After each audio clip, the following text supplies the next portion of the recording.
So I think this is one of the important steps of learning chromatic mediants that are constantly shifting and wandering, is that the type of scale you choose when you're playing that specific chord is going to make a big difference. In the opening thing, I stuck it in intentionally because that's the diminished scale with chromatic mediants playing in the background.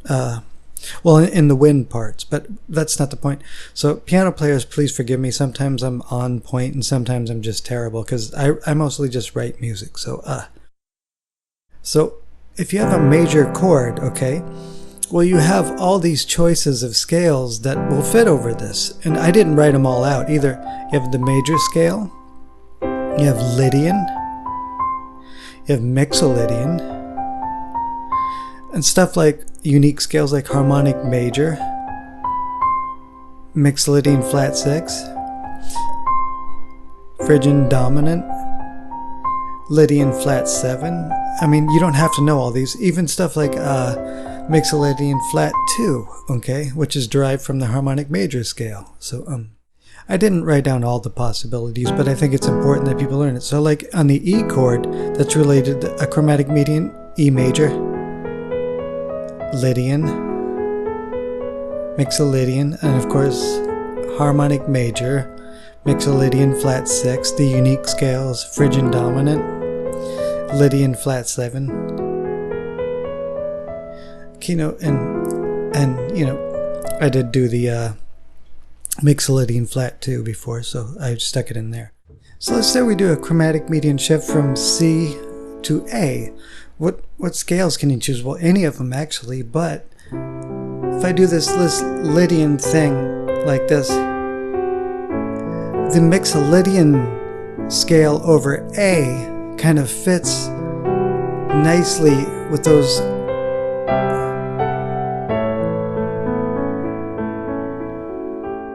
The reason I chose A Mixolydian with C Lydian simply was because there's a one-note difference and it's easier to harmonize melodies. So now we're going to go C, A, C, E, and we'll use Lydian on C, Mixolydian on A, and then I'll just choose on E when I get there.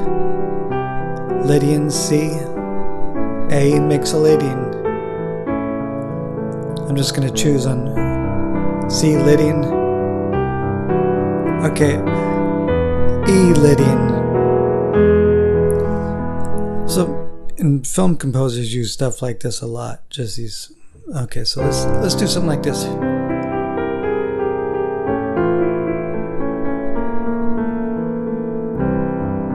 Okay.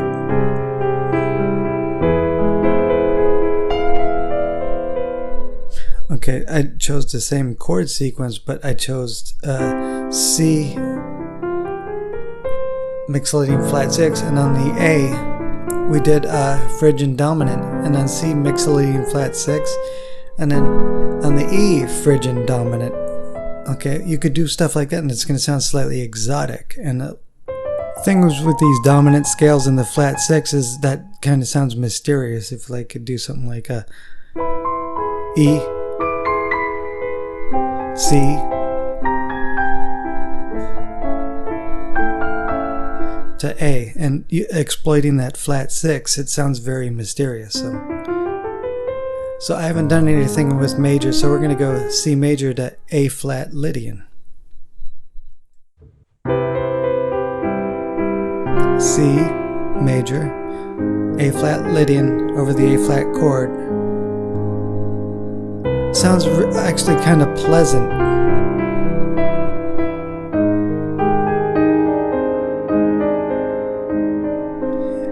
We're not looking for the best ideas, we're just learning how to use these scales over different chromatic medians. So I do very dominant bass, something like Lydian flat 7 to E Mixolydian.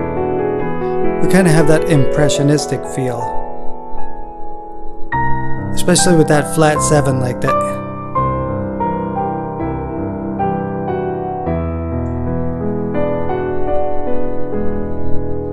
And I did use quite a few dominant ninth shapes, so we're going to learn that stuff. So it was basically C Lydian flat 7, over E, then shift to E Mixolydian. Okay, chromatic mediant shift, but using these dominant bass scales. Now you could do it to A flat like that with it, and I was using dominant ninths, and we're going to cover that later. The types of extension chords and the type of effect they'll have, like for instance using those dominant bass scales like that with those regular ninths, not the flat 9 scales and the flat 2s, but the regular little bit more dominant, like Lydian flat 7. That's a dominant bass scale. To Mixolydian, they have kind of that impressionistic kind of shift feel vibe, that whole vibe that they were really into, that unpredictable nature of that sound. So we'll cover all that extensions and everything in later episodes. I was just showing you the sound of these dominant bass scales with chromatic mediants, and we need to start adding more chords. I was kind of limiting myself to what was written here, so it's kind of limiting in how we can shift with these scales, and we're going to show how you can use these different scales and shift from one mediant to the next, chromatic mediant to the next third related chord, and create a mood, so to speak. So maybe in the next one we'll cover major to major to major, but we won't use these chords anymore. We'll just shift from one major to the other and create maybe a mysterious mood or whatnot. So let's see you next episode. And piano players, please forgive me. I'm just not on my game today. I'm a writer mostly.